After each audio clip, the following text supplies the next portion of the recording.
Iniciamos. ¿Qué tal? ¿Cómo está? Sea bienvenido a su programa Desde tu Mirada, 6:05 minutos, y está escuchando el 1040 de amplitud modulada, Radio Mujer, el sexto sentido de la radio, que también llega a través del internet en www.radiomujer.com.mx. También estamos en Austin, Texas, a través del 1530 y del 95.1 de FM, y en otros lugares de la Unión Americana a través de la cadena Cable Radio Network, que llega a 10 ¿sí son 10 estados, Gaby? 10 estados, no, 63 ciudades y 10 estados de la Unión Americana. Exactamente. ¿Qué tal? Ay, ya se me estaba olvidando. Pero bueno, un saludo para todos ustedes que nos están escuchando a través de estos medios. Estamos, como ya es costumbre, tras los micrófonos, sus psicoanalistas de la radio, Gabriela Maldonado y José Luis Samarripa. ¿Qué tal, Gaby? ¿Cómo estás? Muy bien, José Luis, ¿tú qué tal? También aquí preguntándome dónde quedó el anuncio de lo de la cadena Cable Radio Network. Igual y ya le puse más estados a la Unión Americana de los que son. Pero bueno, el día de hoy vamos a continuar con el tema que nos habíamos quedado ayer, las mujeres sin instinto materno, que realmente es un tema bastante interesante y que empezamos a ahondar poco a poco, ¿no? Y bueno, vamos a hablar también el día de mañana de esto, imagínense. Es un tema bastante extenso porque merece como muchos acercamientos alrededor de esto, ¿no? Desde las personas que de repente pueden llegar a cometer una atrocidad con sus hijos, ¿no? Personas que ahogan a los niños o que los golpean hasta que se mueran, y uno dice, bueno, ¿qué no es eso una cosa antinatural? No, eso no es algo que va en contra de cualquier instinto. Y realmente es muy curioso, ¿no? Cómo de repente nos imaginamos que los instintos son una cosa tiernita y linda, ¿no? Realmente el instinto, pues no nos habla de cariño. El instinto tal vez hable del momento en el que se presta la mujer para nutrir a un niño, ¿no? La respuesta ante el llanto, ciertos comportamientos que tendrían que ver con lo instintivo cuando se está embarazada, ¿no? El alimentarse de tal manera o el evitar ciertas cosas. Todo lo que sí tendría que ver con el instinto, pero instinto no quiere decir cariño, ¿no? No quiere decir que las mujeres por naturaleza le deban de tener cariño a los niños o cariño a los bebés. Esto ya es una cosa que nosotros le vamos inventando, porque si lo quiere ver por instinto, pues bueno, por instinto una madre, si no ve que haya suficiente comida para los demás, para todos los críos, avienta alguno, ¿no? O se lo comen. O si sale uno muerto, se lo come también. Eso es instinto.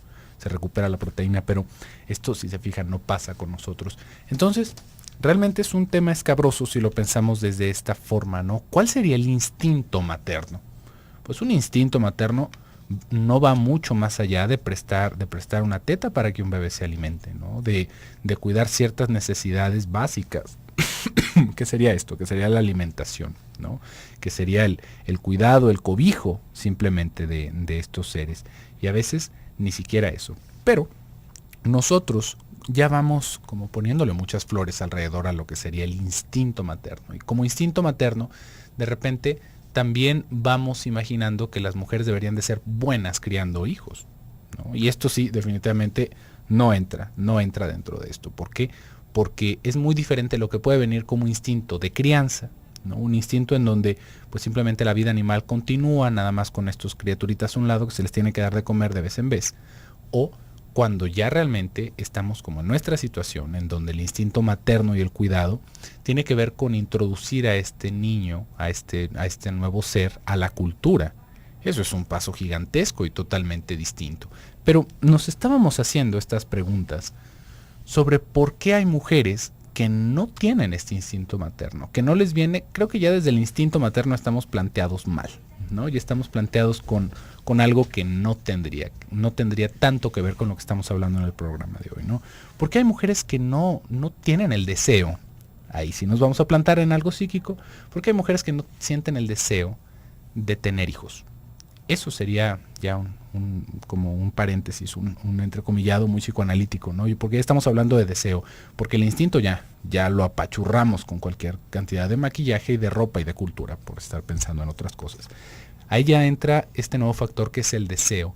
¿Cuál es el deseo atrás, ya con un psiquismo elaborado, de tener un hijo? ¿Cuál es el significado desde cada persona de tener un hijo con alguien más? Porque eso es otra cosa. En el mismo deseo, en cómo está planteado este deseo, es que se puede ver, ahora sí, la necesidad o la urgencia o la imposibilidad, ahora sí, de tener a un hijo, ¿no? Si se quiere tener un hijo para, por ejemplo, hacer más fuerte un vínculo. Si se piensa que eso puede suceder, ahí vamos a tener una razón. Si se quiere tener un hijo para tener a una persona solamente para mí, eso ya es otra razón.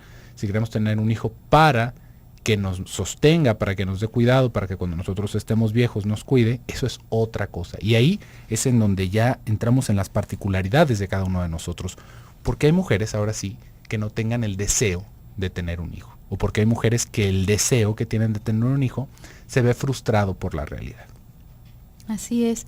Y lo que hablas acerca de el deseo y el tener un hijo, ¿con quién además? Porque hay muchas ocasiones en las que, como tú decías ayer, se puede optar por esta postura de pensar que la mujer necesariamente, como que el útero grita y reclama por un hijo. Y en muchos casos efectivamente así ocurre. Pero ocurre de una forma aislada, como si se quisiera a un hijo para una finalidad muy personal, para una finalidad, voy a decirlo de esta manera, aunque suene un poco pues fuerte quizás, para una finalidad egoísta, ¿no?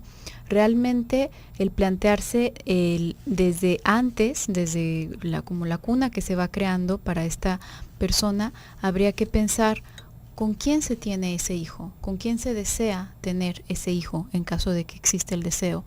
Porque cuando existe esto como una especie de proyecto junto con alguien, digamos, cuando está presente también el amor a la pareja, el amor al padre de ese hijo, la dinámica es totalmente distinta. Desde esta perspectiva se puede desear un hijo en tanto que hacer algo juntos, en tanto que se puede desear como un proyecto junto con esa persona a la que amas. Voy a poner un ejemplo que quizás sea mucho más claro y mucho más asible, ¿no? Para todas las personas que nos escuchan. No es lo mismo tener el deseo de hacer un viaje, por ejemplo, a la playa. Tú quieres ir a la playa porque quieres ir a la playa y porque quieres conocerla y disfrutarla y broncearte. No es lo mismo eso a querer ir con tu pareja a la playa. Entonces, si el proyecto va en función a eso, en realidad toda la ilusión está necesariamente conectada también con tu pareja, y todo el plan y todo el proyecto está también en función a disfrutar de eso. Sí, claro, es una parte importante el destino, pero es una parte, digamos, aún más emocionante el hecho de compartirlo con la pareja. Probablemente si estás planeando esto y si esta es tu ilusión, no te va a dar lo mismo, ¿no? Si te vas tú sola, por ejemplo, en lugar de con él.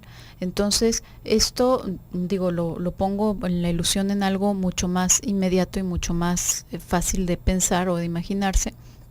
Pero el hecho de tener un hijo, esta manía de repente que le puede llegar a pegar a muchas mujeres por tener un hijo, independientemente de, como si salieran en los árboles, ¿no? Como si los regalaran tal cual a los niños, sin tener un precedente de estar ese deseo fijado antes en una persona, en otra persona, como podría ser una pareja, tiene unas consecuencias tremendas, porque entonces este hijo se quiere para una finalidad totalmente egoísta. En la mayoría de las ocasiones, esta relación con el hijo va a surtir un efecto muy dañino para el pequeñito, y aquí podemos ver cómo una mujer aparentemente podría llegar a odiar al niño, aunque ya lo tuvo, a no tener nada de este instinto materno, pero bueno, pues vamos a ver para qué lo tuvo, porque por algo lo tuvo, ¿no? Lo necesitaba para algo. Vamos a ir a un pequeño corte y regresando retomamos.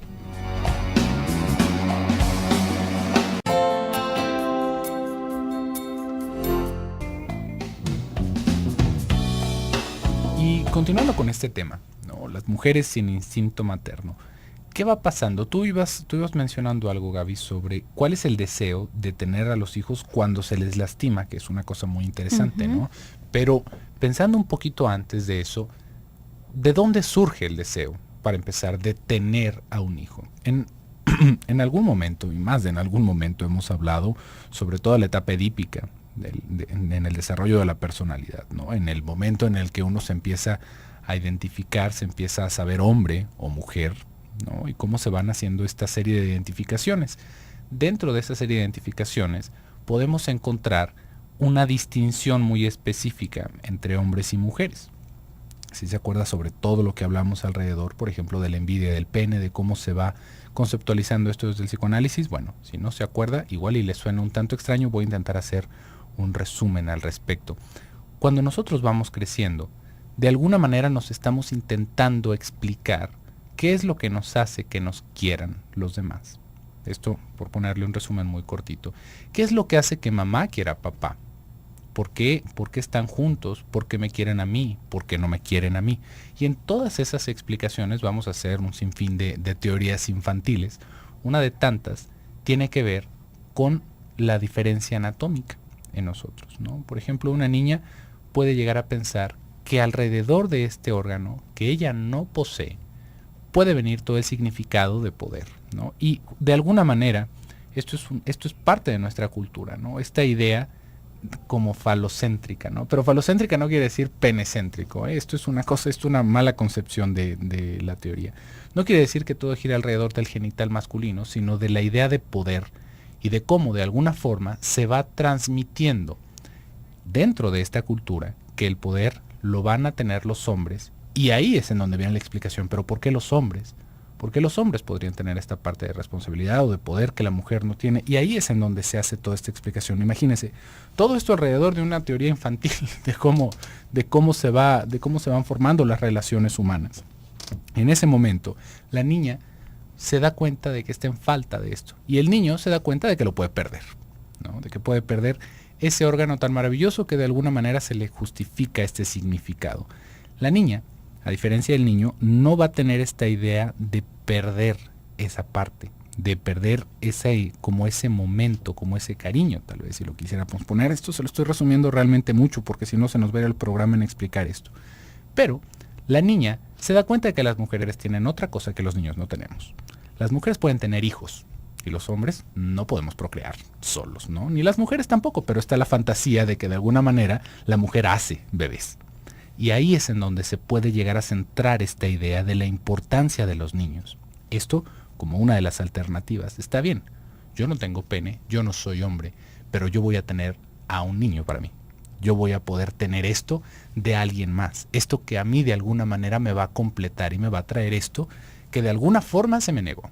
Esto es parte de una teoría, le digo, no lo vamos a poder explicar del todo porque en serio que es bastante complicado, pero vámoslo viendo de esta manera. Es como si hubiera un cierto intercambio, como si por un lado estuviera el pene y por otro lado estuvieran los niños. Y es un significado muy similar el que se le acaba dando, no porque sea el genital, sino a toda esta idea de poder, esta idea de quién tiene a los niños. Y esto lo podemos ver de repente en situaciones familiares, Gabriela, en donde la mujer se hace de poderío por el control que ejerce de los hijos, y el hombre queda de alguna forma castrado porque ahí se le hace sentir que nadie lo quiere, porque a la que quieren es a la madre, porque la madre es la que los hizo. Y esto seguramente lo debe de haber escuchado, lo debe de haber visto por ahí cerca. Sí, exactamente.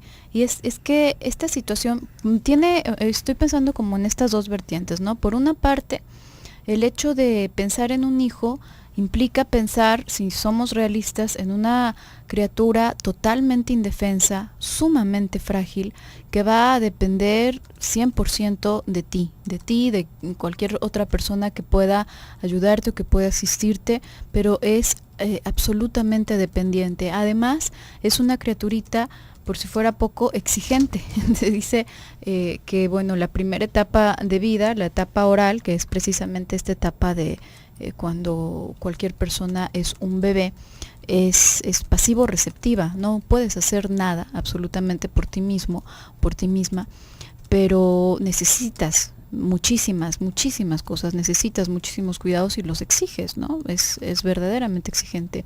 Esto lo digo, pensarlo desde un plano realista, puede sacar de quicio a cualquier persona y bueno, iba a decir a muchísimas mujeres, pero no es por el hecho de ser una mujer, podría sacar de quicio a cualquier persona de cualquier género, el hecho de tener una responsabilidad tan grande, tan constante, porque no es como que a partir de determinada hora va a dejar de necesitar o va a dejar de querer algo No, es constantemente, en especial en los primeros momentos de la vida, es una constante verdaderamente. Entonces, esto por una parte puede puede constituir como la angustia principal de una madre o de una mujer que piensa en ser madre, en saberse como que puede llegar a ser consumida por esta criatura, ¿no? Por una parte. Y ahí estar el no deseo de tener a un hijo. Por otra parte, y justamente por este mismo motivo, por lo indefenso que viene cualquier ser al llegar, cualquier humano al llegar a la Tierra, precisamente este puede ser el ancla, este puede ser el gancho de algunas mujeres para desear tener un hijo. En el caso, por ejemplo, del maltrato, no únicamente, no solamente se da en el caso del maltrato, pero sí para tratar de explicar este tipo de situaciones en las que quizás muchas personas se ven inmersas y se preguntan, bueno, pero es que seguramente pues mi mamá no me quiere, seguramente porque me trataba tan mal, porque me hacía, porque entonces seguramente que no me quería, y vemos a la mamá con 18 hijos, ¿no? Bueno, pues qué raro, ¿no? Para no querer hijos, pues tuvo muchos, ¿no? Además, pues no son un accidente, tampoco es como que lluevan niños del cielo, aunque sean nada más dos o nada más sea un hijo o una hija, pues tampoco es como que haya llegado por accidente, ¿no? Entonces, muchas veces precisamente por esta indefensión de las criaturitas es que nace el deseo de tener una criatura porque está totalmente a su merced. Es una criatura que no puede defenderse, que no puede abandonarle y sobre la cual puede descargar toda la angustia y toda la rabia. Esto suena de verdad como aterrador. En la mayoría de los casos no ocurre de una manera consciente, no es que conscientemente se planee tener un hijo para eso, en la mayoría de los casos, pero subyace en muchas situaciones este deseo.